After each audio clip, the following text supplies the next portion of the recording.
Augmenting matrices is essentially like a system of equations when you add and subtract and stack and things like that.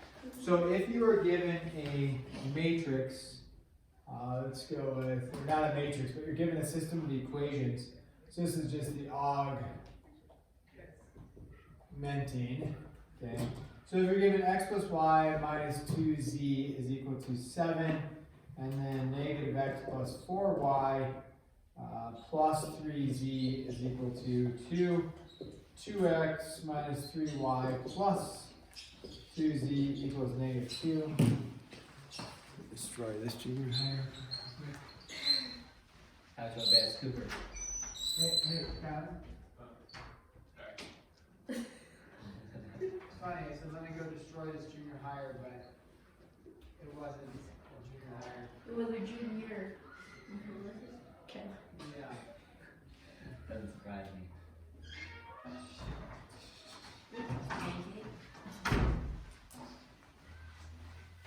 Okay. What we're going to do is we're just going to put this in a giant matrix. Okay, so it's going to be the whole thing. We're not going to do like we did yesterday with Kramer's rule or whatever that day that was a couple days ago. We're just going to put the whole thing in a giant matrix, including the constants.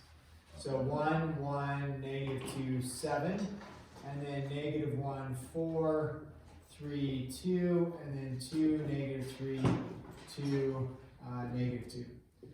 Okay, now our goal, our end state,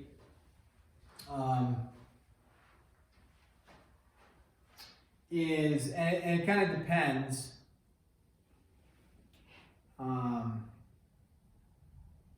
depends on,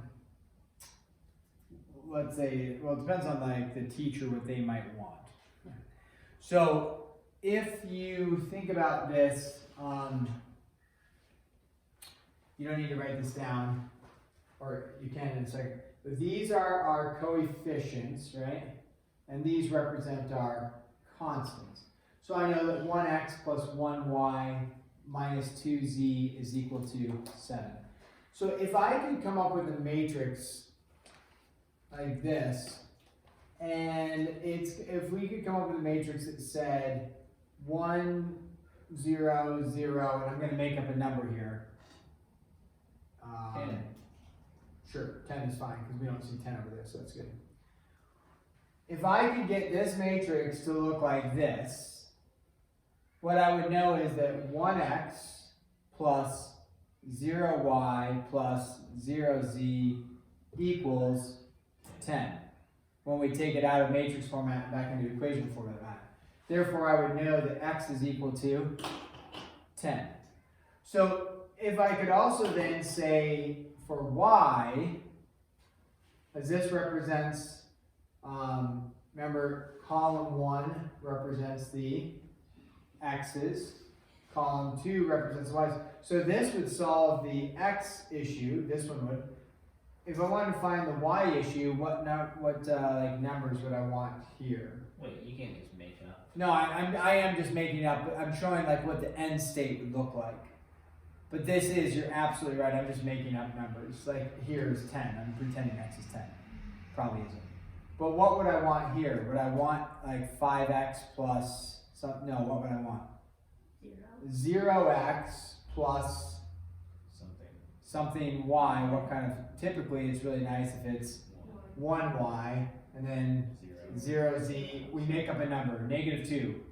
And then what would we want here for 0, 1, and then we make up a number 4. Okay, good.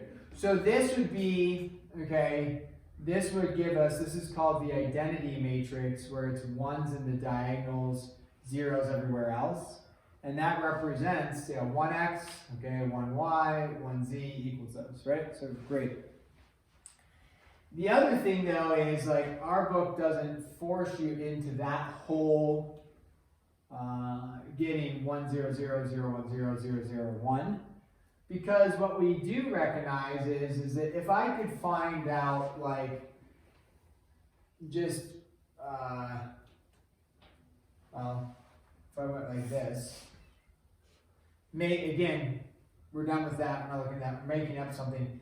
if I could get 0, whatever, even if it's here, 0, 0, 3, pick an easy number like 12, what would that tell me if you saw a row like this? Mix it up a little bit.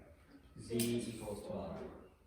Not z equals 12, but 3z equals 12, So therefore z is equal to 4. So if you could just get it to that, it's not as clean as this, where like z equals 4, but you would be able to say, okay, z equals 4, and maybe, you know, if you knew that z was equal to 4 and you had whatever 0, 5, 2, 15, making up numbers, but you know z equals 4, you could say 2z, so 2 times 4, and 5y plus 2 times 4 is equal to 15, and then you could find y, and then once you know z and y, you could plug into here and solve for x.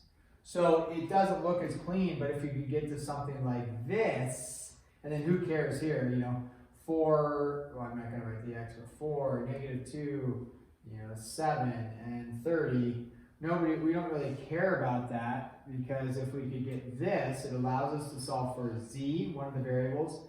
We could plug in, we don't have to deal with x, plug in, solve for y, and then once we have z and y, we could plug in. Sure, you could plug into that, or plug into any of these 3 equations. So that's our goal, is to go from here, ideally here, but we probably won't, we may or may not get there, but something that looks like this to allow us to solve.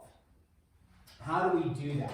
Well, we do it just like we do a system of linear equations, is we add and subtract rows, or we multiply the rows to eliminate, and get, so we can get 0 into the new elements, 0 into the elements or whatever. Okay, so with this, we have our full matrix. So what if we took the row 1, we're going to write row 1, row 2, row 3. What if we took row 1 and added it to row 2? So if we take row 1, we add it to row 2. So take row 1 plus row 2 and substitute that in for row 2. So row 1, we're going to leave the same, 1, 1, -2, 7. What happens when you add row 1 and row 2? 0, 0, 5, 5, 1, 1,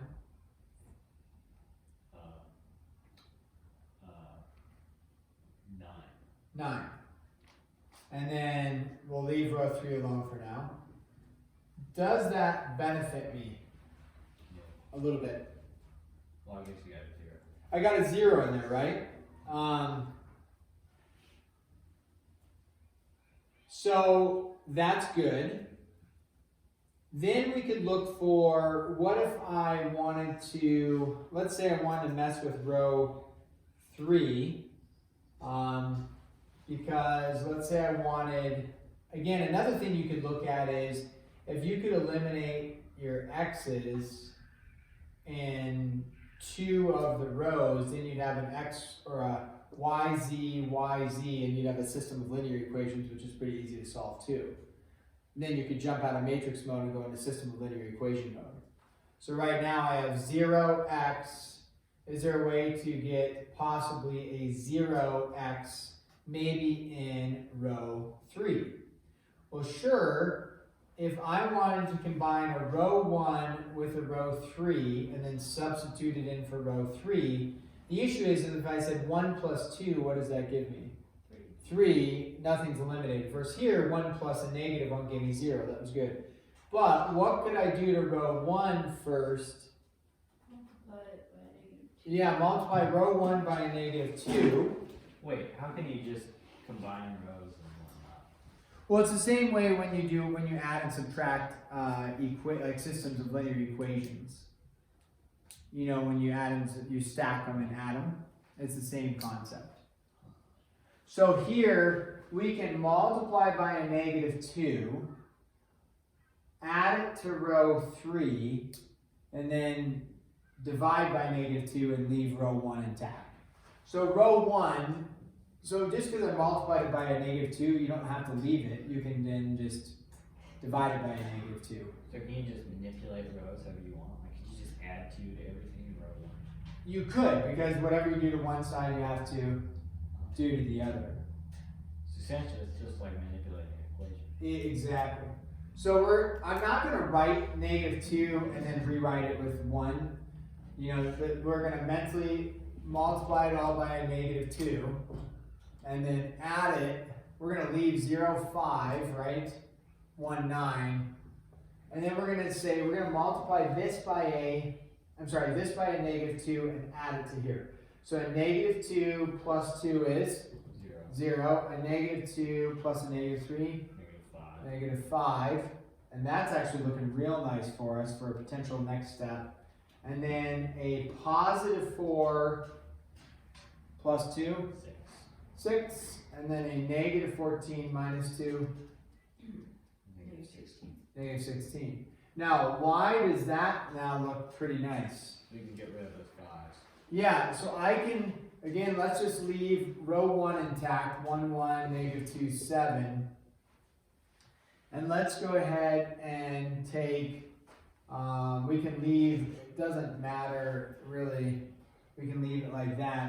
But let's take this new row is going to be made up of Row 2 added in row 3. row 2 plus row 3. You're going to take row 2, add it to row 3, and you end up with 0, 0, 7. Wow.